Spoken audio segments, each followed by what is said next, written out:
সবাই আশা করি খুব ভালো আছো। তোমাদের এতদিন মোবাইলের স্ক্রিনে তোমরা আমাকে দেখছো, আজকে আমাদের সবাইকে সামনাসামনি দেখতে পাচ্ছ, ইভেন আমরাও তোমাদের সামনাসামনি দেখতে পাচ্ছি। আমরা আসলে খুবই আনন্দিত তোমাদের এরকম সামনাসামনি দেখতে পেয়ে। বেশি সময় নষ্ট করব না, আমি টুকিটাকি ক্লাস নিতে পারি কিন্তু খুব ভালো বলতে পারি না বা বক্তৃতা দিতে পারি না। তোমাদের ছোট দুইটা পয়েন্টে আমি একটু কথা বলি। তোমরা জানো আজকে হচ্ছে বিশ্ব মা দিবস। একটা সন্তান যখন ভূমিষ্ঠ হয়, মায়ের যে প্রসব বেদনাটা সহ্য করতে হয়, এটা পৃথিবীর সবচেয়ে বড় কষ্টের একটা।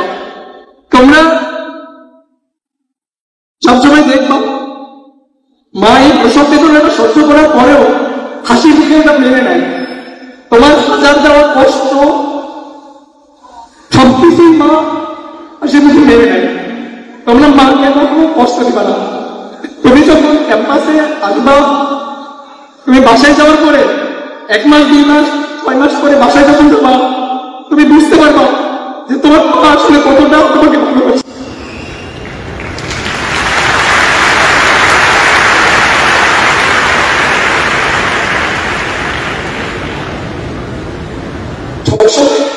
মা বাবার খেয়াল রাখবা। আরেকটা পয়েন্ট একটু কথা বলি, সেটা হচ্ছে ভালোবাসা দিয়ে পিস সব কিছু ছয় করা যায়। সে পিস বা ঘৃণা এটা পায় না। সে পিস বা ঘৃণা সংঘাত পায় না। পৃথিবী সংঘাতের এই একটাই হচ্ছে উৎস। এই জিনিসটাকে আমরা যাতে ভালোবাসা দিয়ে তৈরি করতে পারি। তো তুমি সামনে একটা ক্যাম্পাসে যাও, তোমার 64টা জেলার বিভিন্ন ধরনের সহপাঠীদের সাথে তোমার পরিচয় হবে। তুমি বিভিন্ন কালচার, বিভিন্ন ভাষা, বিভিন্ন বর্ণের এবং ধর্মের মানুষের সাথে পরিচিত হওয়া, বন্ধু বান্ধবের সাথে পরিচিত হওয়া, তোমার একটা সুন্দর ফ্রেন্ড সার্কেল হবে। তুমি কখনো এই ফ্রেন্ড সার্কেলের জন্য কষ্টের কারণ হবে না।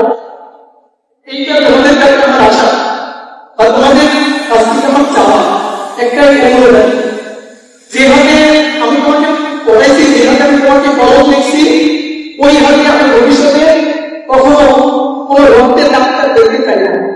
তো এই জিনিসটা তোমরা মাথায় রাখবা, যেন আমাদের বাংলাদেশের ক্যাম্পাস গুলো সুন্দর হয়। ভালোবাসা দিয়ে ক্যাম্পাস গুলোকে ভরে রাখবা। সবসময় চেষ্টা করবা অনেকটা বন্ধু বা অনেকটা সহপাঠী কিভাবে সামান্য উপকার করা যাবে। সবসময় চেষ্টা করবা তার পাশে থাকবে, তার প্রতিকূলতা হওয়ার বা বাধা হওয়ার কখনো চেষ্টা করবো না।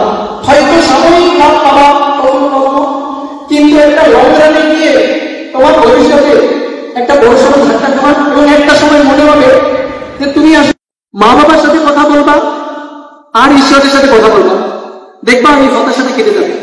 সবার জন্য শুভকামনা, সবার জন্য ভালোবাসা। ধন্যবাদ সবাইকে।